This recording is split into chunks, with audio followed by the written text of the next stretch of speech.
I cannot damn well believe you. What's the deal with that beat-up piece of crap house? I can't believe you fooled me like this. Right, Wendy, how did I fool you? Look, I'm so confused. What the hell's gotten into you? Flipping out and storming back home like that all of a sudden? And that's not all. You think just because the yard of the abandoned house next door was full of empty buckets gives you any damn right to pour the rainwater in them all over me? I stink because of you. There was mud and all kinds of nasty stuff in there. And there's such a thing as a line, and you crossed it. And what's beat-up piece of crap house supposed to mean? I'll call a spade, and a beat-up piece of crap house a beat-up piece of crap house. That fancy watch your mom bought you to celebrate you getting a job, that exotic tie pin your grandpa got you, those old Victorian fountain pen collections your dad keeps. Granted, they're not the typical luxuries you associate with wealth, but when I stopped to think about it, I realized they must have actually been pretty expensive. You don't see stuff like that every day, right? So I concluded your family must be rich. But then when we actually drive over to meet them, far from my expectations of a magnificent, stately home, I find nothing but a beat-up piece of crap house that looks ready to fall apart any second. What the hell is with you? Wait a sec. Let me get this straight, Wendy. Does this mean the only reason you dated me for 2 years was because you thought I was the son of a rich family? What's wrong with that? Is there something wrong with wanting your husband to make enough money to provide you with a stable life? Go on, I'm waiting. A man's value is determined by the size of his wallet, and it's a woman's right to have expectations. That's one thing I'll never budge on, and I ain't ashamed to say it. I'm not going to try and invalidate your views, because there are as many different ways of thinking as there are people in the world. But I have to draw the line at pretending you want to meet my parents as a pretext to scope out how much money they have. I only brought you along because I thought you were excited to meet them.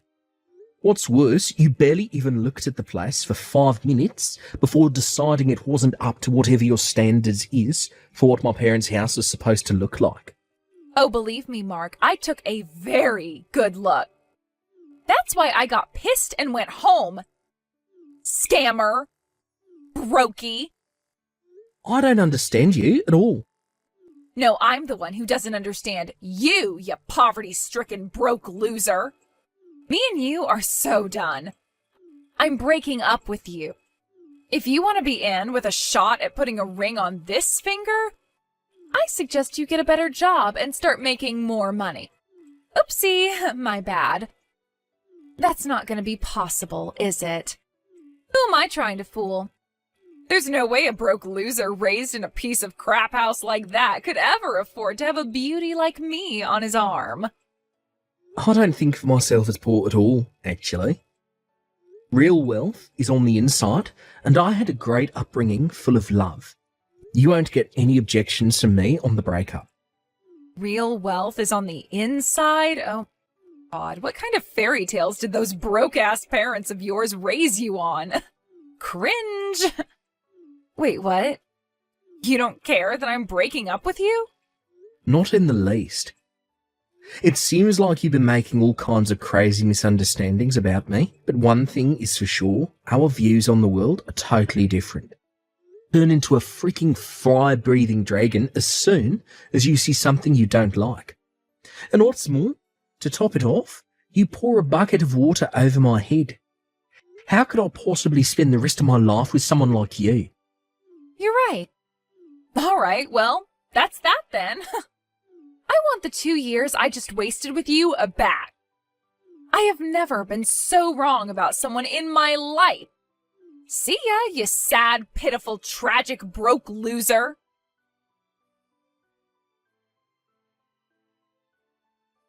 Hey, Mark. Has it already been 5 years? I have the weirdest feeling that time's passing both super fast and really slowly at the same time. I guess 5 years should have been sufficient for you to get your act together enough that you're finally worthy of putting a ring on my finger. That's great, babe. I'm so excited to hear about how hard you've been working. Well, where are you living these days? I'm getting my stuff together right now, so make sure you let me know before I move in tomorrow, okay?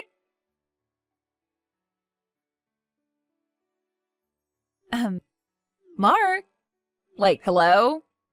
You gonna reply sometime? Tell me where you live already. You're not gonna leave your favorite person in the whole wide world hanging like this, are ya?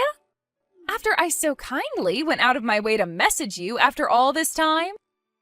You do realize that normally in this situation, it's you who should be sending out the first olive branch? Hello? Ugh, tell me your new address already.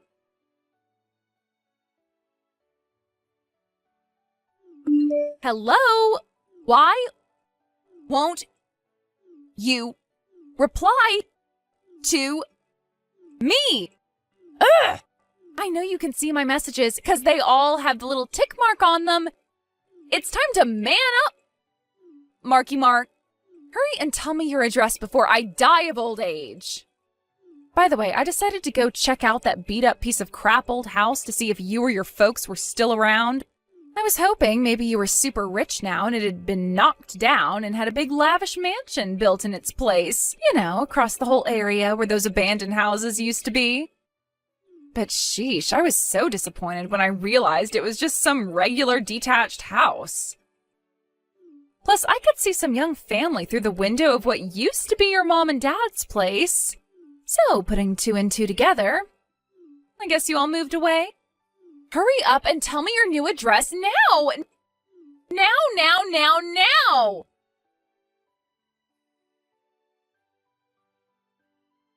Ugh! Why won't you answer my messages? You do want to get back with me, don't you? Address! Now! Fast! God damn it. What the hell do you want? Aha! Mark! You're alive. Finally replied, my sweet darling. So, where do you live? I'm ready to move into your mansion and become part of the upper class. It's finally my turn to join the ranks of society's chosen few. I've no idea what you're talking about. You do know we broke up, don't you? Sure, maybe we did break up, but you want to get back with me, right? And what could possibly make you think that? Haven't you heard about all the rumors from our old classmates? Rumours? I saw the article online. Mark, interview with the young hotshot CEO set to take America by storm. How amazing are you? I was so shocked. I can't believe you're doing front page interviews with major media companies now.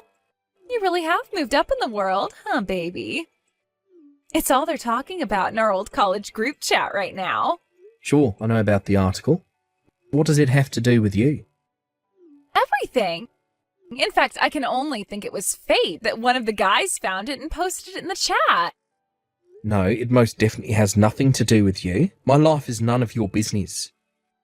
Stop playing hard to get, silly. The reason you worked so hard to get rich after we broke up is because you want to marry me, right? Excuse me? I told you before, right? That if you wanted to be in with a shot at putting a ring on this finger, then you should get a better job and make more money. And you actually did it. I am so proud of you, baby.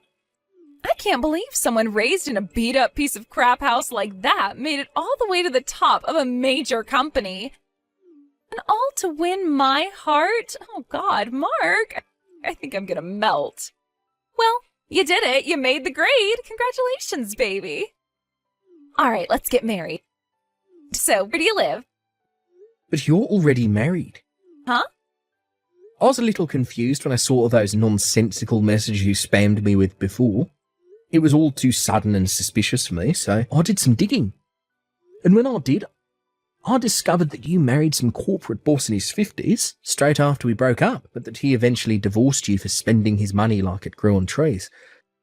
Guy number 2 was young CEO of venture startup, but he divorced you when he found out you were cheating on him after the kid came out half black. As for your third and current husband, he found out not only were you cheating on him, but Also that you're hiding the fact you were a 2-time divorcee with kids by forcing your relatives to look after them.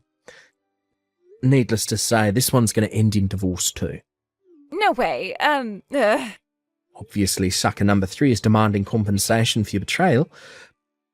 But since your family already disowned you and you have no one else to rely on to dig you out of the hole you got yourself into, you're totally screwed.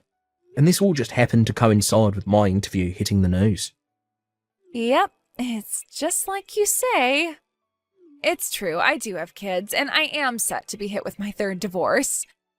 But if you love me so much that you worked hard enough over these last 5 years to be getting front-page interviews with major magazines just to be in with a shot at winning me back, then surely none of that matters, right? You're categorically wrong at the fundamental level, so allow me to correct your insane assumptions one by one. Correct me? About what? First of all this stuff about my mum and dad's house being a beat-up piece of crap. I see you went snooping around the neighbourhood and were upset to find a regular old detached house where my mum and dad used to live. And you were right, none of us live there anymore. We sold both the house and the land it was built on. Huh? However, since my dad still owns the abandoned house next door, I still park my car there when I head down to see everyone. My mum and dad actually live on the next block now. Wait a sec. It's not that big stately mansion with the classical portico and Ferrari in the drive, is it? Bingo. My dad sold the old house just after my granddad passed away 2 years ago. When we were getting on top of everything with the inheritance arrangement, me and my parents had separate houses built, so now we live apart. Wow, really? It sounds like you guys came into some money, huh? Hurry up and give me your new address. My divorce with this husband is pretty much guaranteed at this point, so I can move in with you right away. How does tomorrow sound? Like my worst nightmare. As for the next correction, my efforts at work had absolutely nothing to do with you. Huh? It was for my parents who always supported me in what I wanted to do. And my fiancé, who I've been dating for 3 years, we got engaged last year. Huh? What the hell? You mean you've been seeing another woman? We broke up 5 years ago, Wendy. What the hell does it have to do with you if I've been seeing another woman or not? It has everything to do with me. I'll do everything in my power to make sure this wedding is not allowed to go through. Mark my words. If you've got enough time and energy to do pointless crap like that, wouldn't it make more sense to get a job and lay the financial groundwork for your post-divorce life? It's not pointless. I just know that if you meet up with me, the flame of our passion will be ignited and you'll be madly in love with me all over again. You're nuts. Ugh, just give me some more time. Soon everything will fall into place.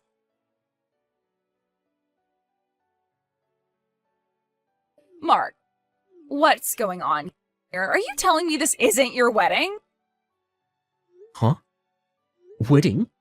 What are you talking about? I saw on your Insta page about a wedding today. I don't have an Insta page. Huh? My friends try and get me to use it all the time, but as far as I can tell, it's a waste of time and a productivity killer. My responsibilities as CEO are much more important than using some app. I can't afford to be careless with my time management with the company being set to make its next big break.